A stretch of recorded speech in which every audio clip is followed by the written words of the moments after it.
From the Cronkite studios in downtown Phoenix, this is Cronkite News.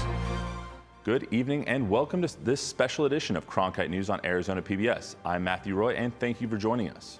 Tonight we take a look back at some of the stories from our Washington Bureau. From Supreme Court cases that would impact Arizona to what we can learn from wild ponies in Virginia. House Democrats released a study today that they say shows a link between availability of guns and rising number of suicides by firearm. And Phoenix was among the top metro areas in the country for such deaths. Hannah Ehrlich has more from our Washington Bureau. The report by Democrats on the Joint Economic Committee said the Phoenix metro area was sixth highest in the nation, with the rate of 10.6 firearm suicides per 100,000 people. But that was just one of the report's findings. It said suicides with a gun are more likely in rural areas and more likely in western and southern states where guns are more prevalent.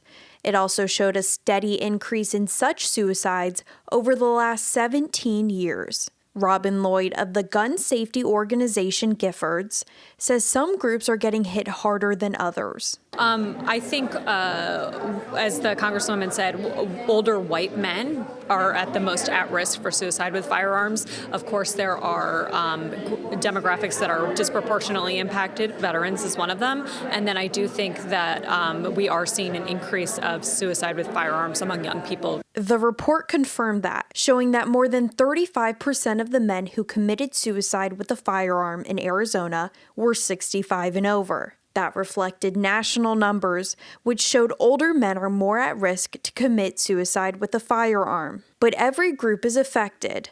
Retired Lieutenant Colonel Kylie Ann Hunter explains this is in part to the access people have to firearms in their households. That female veterans are up to 75 times more likely to own guns than their civilian counterparts, as well as 300 times more likely to die by gun suicide than a civilian. While the highest numbers were in rural areas, some urban areas bucked the trend, like the Phoenix Mesa Scottsdale area, where the rate of 10.6 firearm suicides per 100,000 residents was well above the national rate of 7.7 such suicides. Lloyd says it's absolutely not the case that other forms of suicides are as prevalent as those by firearm. But gun suicides are more deadly, she said, which is why action must be taken. A lot of times people who survive a suicide attempt do not go on to commit suicide. So it is very critical that we prevent people from turning to the most lethal means of suicide in that acute moment. Advocates here called on the Senate to act on a bill toughening background checks on gun purchases. It passed the House in February, but has stalled in the Senate. We reached out to the National Rifle Association and the Arizona State Rifle and Pistol Association for comment, but have not heard back. In Washington, Hannah Ehrlich, Cronkite News. DACA was not the only Supreme Court case being watched closely in Arizona today. The justices also heard a case about a Border Patrol agent in Texas who shot across the border and killed a Mexican teen in 2010. A case almost identical to a 2012 shooting in Nogales. Cronkite News reporter Heather Cumberledge was at the court today. In Jose Antonio's case, we want to see justice, which is what we've been fighting for 7 years, asking for justice. For Araceli Rodriguez, access to justice rides on what the Supreme Court decides in a case it heard today. In that case, Hernandez versus Mesa, the justices are considering whether a Mexican family can sue a Border Patrol agent in the death of their son. Today's case did not involve Rodriguez's son, but involved an almost identical case from Texas. Court said Rodriguez, who lives in Nogales, Sonora, can sue the Border Patrol agent who was standing in Arizona when he shot across the border and hit her son, Jose Antonio, multiple times in the back in 2012. But courts in Texas said the family of Sergio Adrian Hernandez Guerca could not sue the agent who shot across the border and killed their 15-year-old son in Ciudad Juarez. We're hopeful that we win today. We're hopeful that we're able to have justice. In arguments today, lawyers for the government argued that the court should not extend protections of the U.S. Constitution beyond the U.S. border, and that doing so would make it harder for the Border Patrol agents to do their jobs. But Galindo said it's about justice for the families. If we lose this case, there will be no justice for my clients. If we win, we have the opportunity to have a trial, and there 12 Americans will decide the fate of this family, of whether or not their son was killed without cause. That is all Rodriguez is asking for, her attorney said. And we're hopeful that they will be able to seek justice. This has been a long road representing them. Whatever the outcome, Rodriguez said she will keep fighting for her son. The murderer has to pay for what he did. He can't be calm. He has to know that we will continue to fight and seek justice for what he did to my son. In Washington, Heather Cumberledge, Cronkite News. This is not the first time the Supreme Court has heard the Hernandez case. In 2017, the justices rejected the lower court's ruling that the Border Patrol agent enjoyed immunity for the shooting while on duty. But the Texas court subsequently rejected the Hernandez's family's suit on other grounds. Our big story today, U.S. Special Envoy to Ukraine Kurt Volker is stepping down as executive director of ASU's McCain Institute. Volker has become a key player in House Democrats' impeachment inquiry into President Donald Trump following a hotly discussed phone call where Trump appears to have pressured the president of the Ukraine to investigate former Vice President Joe Biden and his son, Hunter. Cronkite News reporter Ryan Mushka is joining us live from the First Amendment Forum with telling us how this could impact Arizonans. Ryan? Thank you. Well, Volker previously served as the U.S.'s envoy for Ukraine, which means that he was somewhat of a delegate between both Ukraine and the U.S. Earlier today, Arizona State University sent out a press release regarding Volker's resignation as the executive director at the McCain Institute for International Leadership. In a statement, ASU says, ASU is grateful for his service guiding this important university initiative. They continued by saying, Volker will be on paid administrative leave from his other university duties until further notice. His resignation raised some questions because Volker stepped down amid the impeachment inquiry into President Donald Trump. Patricio Smith, an active member of Arizona's Republican Party, explained why he believes Volker left the institute. Because of the Ukraine investigations and the possible impeachment of President Trump, and his previous role, involvement with the Ukraine was being a distraction, so he resigned. Democratic House member Cesar Chavez believes this situation affects many, but Arizonans especially. Well, I think it affects the entire country. We have a president who is using his power to his own advantage of political expediency, and of which I believe that in the state of Arizona, we have a lot to lose. Why? Because in Arizona, we have a high population of individuals who do not believe in the government. The McCain Institute for International Leadership was inspired by the leadership of Senator John McCain. Its mission is to promote security, economic opportunity, freedom, and human dignity around the world.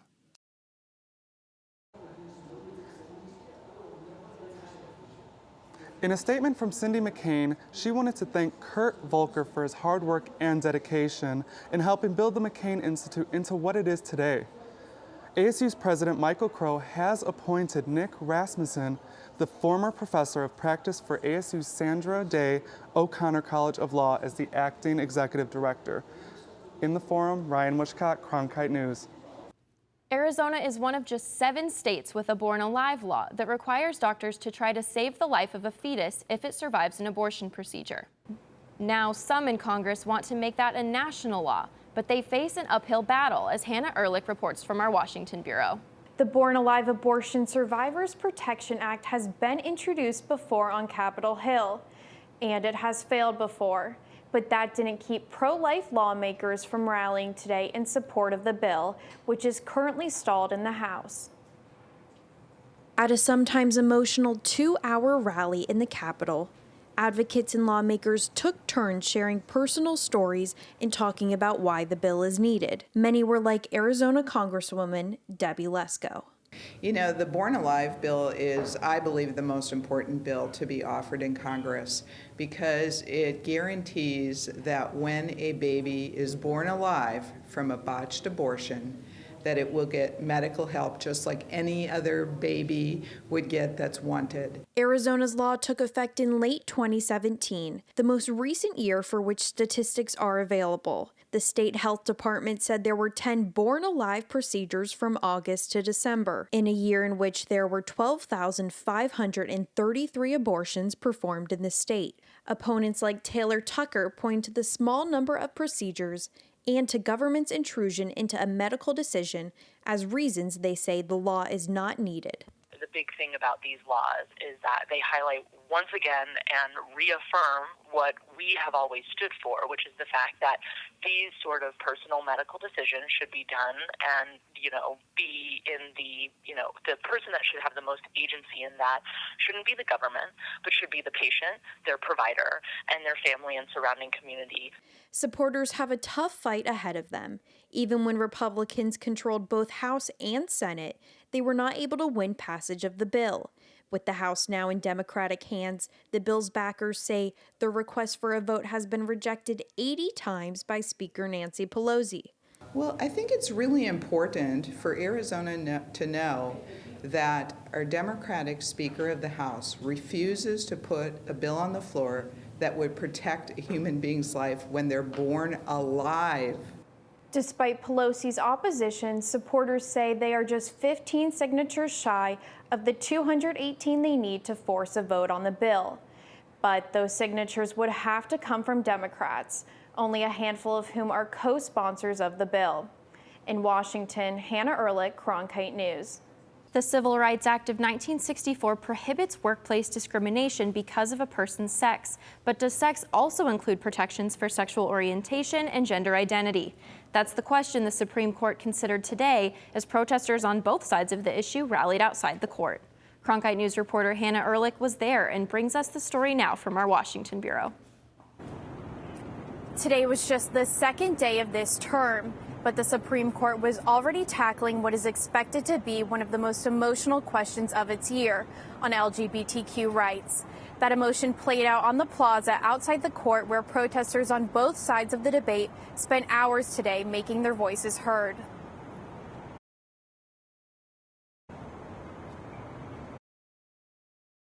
While legal arguments were going on inside the courtroom, a louder debate was going on outside. Social activist Adam Eli drove down from New York to make his voice heard. And I want history to say that outside of this landmark case, there was this huge swath of queer brilliance. Eli and other supporters of the LGBTQ community say they have a right to workplace protection, but that fewer than half the states recognize that right, which is why it's important for the Supreme Court to set a standard for the whole country.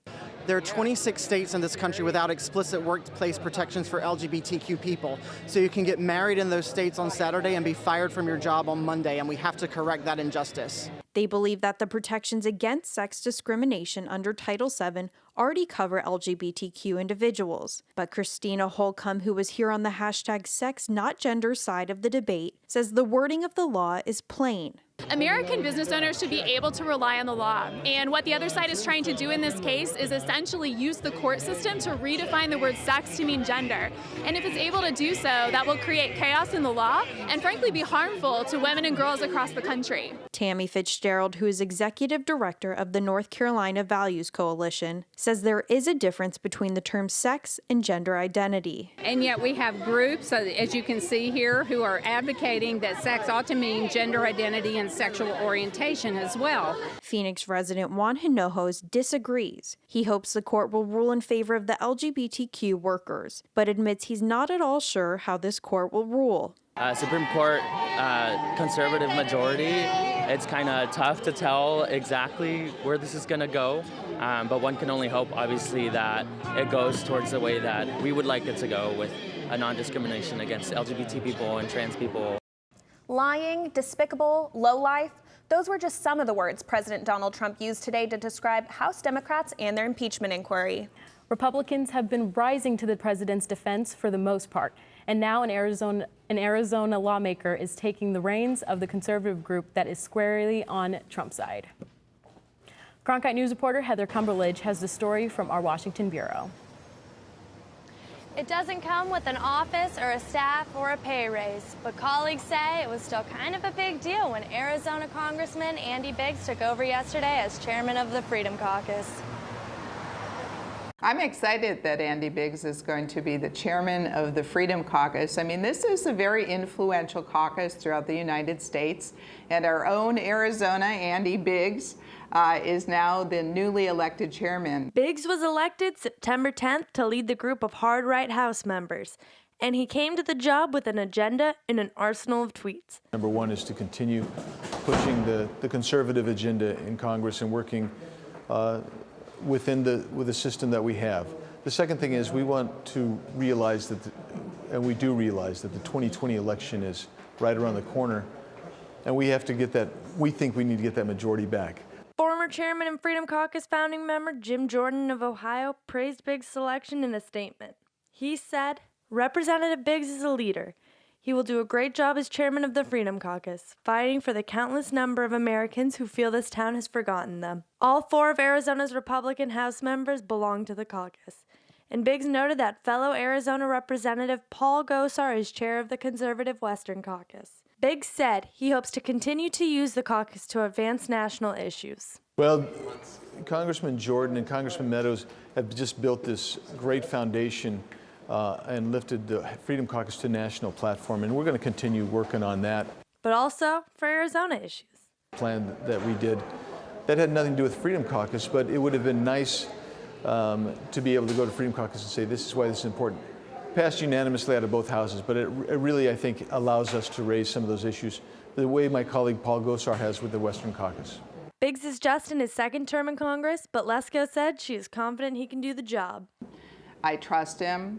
He's a principled conservative and isn't hostile, isn't full of a lot of rhetoric. He's pretty calm, tries to work things through, and really stands up for what he believes in, and I think he's going to be a good leader of our group.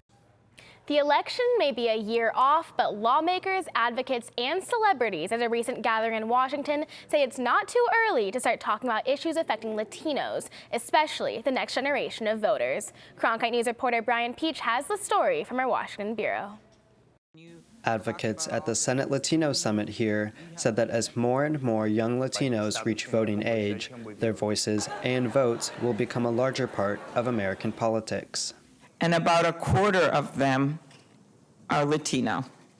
When they get older, they will want to know where we were during this momentous day and during this momentous time. Klobuchar, a 2020 Democratic presidential hopeful, said that Latinos will have more than just an impact on the polls. They're already having a positive impact on the economy. Actress Eva Longoria said Latinos cannot be shy about the fact that, from dishwashers to doctors, their impact on the economy should not be taken for granted. We, as Hispanics, have been focused on the moral imperative. This is inhumane, what is happening on the border. How we are treating other human beings is just appalling. And that argument is not working. And so we need the economic imperative argument.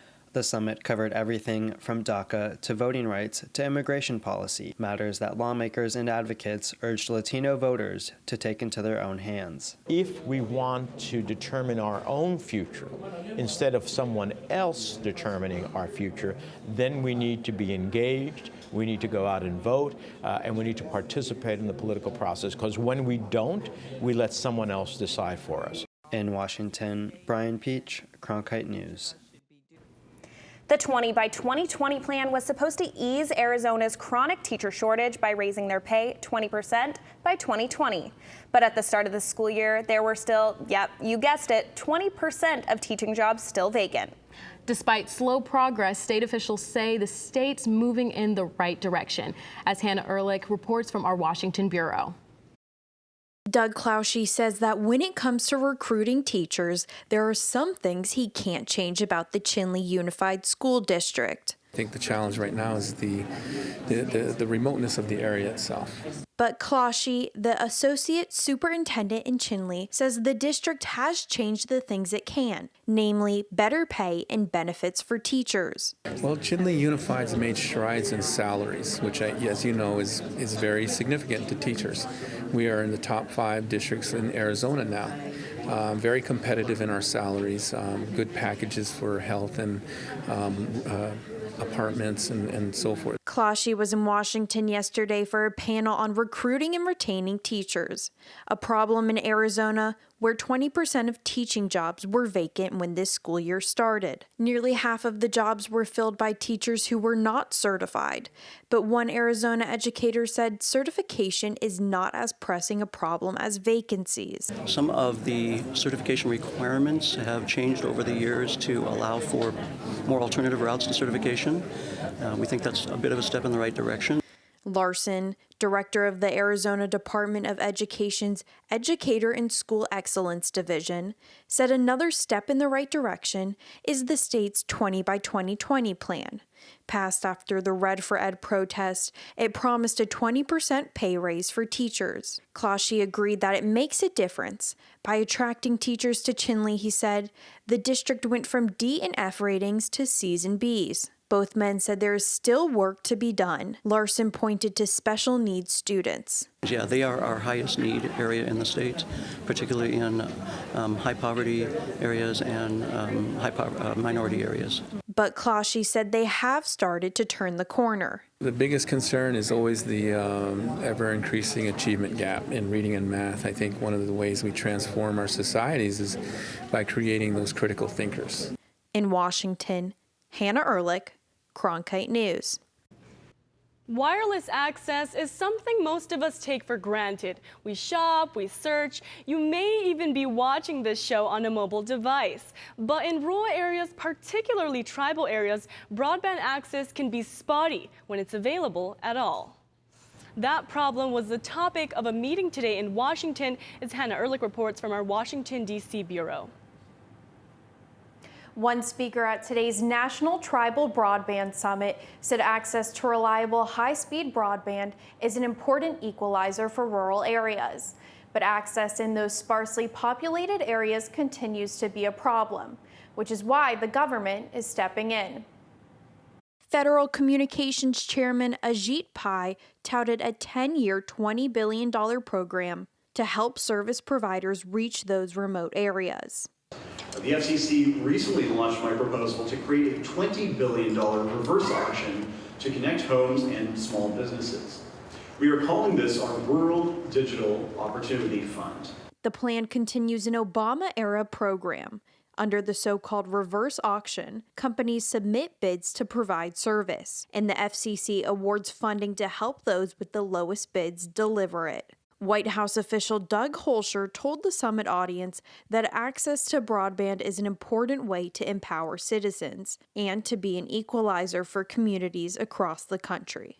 It's also about improving government services and public safety, and that's a very important thing for every community across our country, and broadband can help be, again, an important equalizer. Pai stresses the need for broadband, which can help deliver medicine and health services to Native communities that might not otherwise have them. You can't find a specialist in your community. Telemedicine or telehealth might be one of the best ways for you to get the care that you need. But that requires, of course, a broadband connection. And that's what our rural healthcare program is designed to address. New tonight, officials here in Arizona have struggled to manage the wild horses and burros roaming the desert. But on an island off the eastern shore of Virginia and Maryland, they found a way to control the wild horses and make them a central part of the community. Cronkite News reporter Brian Peach brings us the story.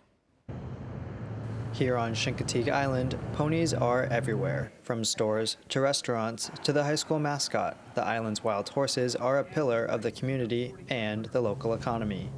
The whole economy depends on these ponies. I mean, if the ponies weren't here, I hate to think what would happen to our economy here. Legend has it that the horses landed on the island, now a popular summer vacation spot, after a shipwreck, while some say 17th century settlers put them on the island to avoid taxes. The horses rose to fame in the 1947 book Misty of Chincoteague, and they still roam free thanks to a grazing permit from the U.S. Fish and Wildlife Service, paid for by the Chincoteague Volunteer Fire Department, which owns and manages the horses. Volunteer firefighter and self-described saltwater cowgirl Denise Bowden was born and raised on the island, growing up around the wild horses that she now manages. We take great pride in making sure that they're healthy and happy and sustainable, and we take great pride in the event and our volunteers, and again, it is all volunteers that does every bit of this. We take great pride in being able to keep this tradition going and praying that it'll go another 95 years coming. The grazing permit limits the herd to 150 horses. To keep population at that level, the fire department auctions off foals every summer and swims the horses across the bay in a roundup that has become a central draw to the town for tourists and locals alike. Darcy Cole, a local Chincoteague resident, walks around the island reserve where the horses live every day. They are a national treasure, and they are part of this community. This community revolves around the ponies. And on the other side of the island, called Chincoteague, a separate herd of horses is owned and managed by the National Park Service, which has pioneered a form of birth control to maintain a sustainable population size. They're managed quite differently for one of the same end results, which is control the population so they don't overpopulate and overgraze their resource. While the programs on both sides of the island are managed differently, Bowden said the horses have a rich history that needs to be protected. They've been roaming, these wild horses have been roaming over here for almost 500 years, long before we were ever here to do anything with them. They've lived and bred and died over here, and that's going to continue to happen no matter what. Bowden said the key is to engage younger generations to keep the ponies' legacies alive. On Chincoteague Island in Virginia, Brian Peach, Cronkite News. That's it for this special edition of Cronkite News. Thanks for joining us tonight, and for top Arizona stories anytime, go to cronkitenews.azpbs.org.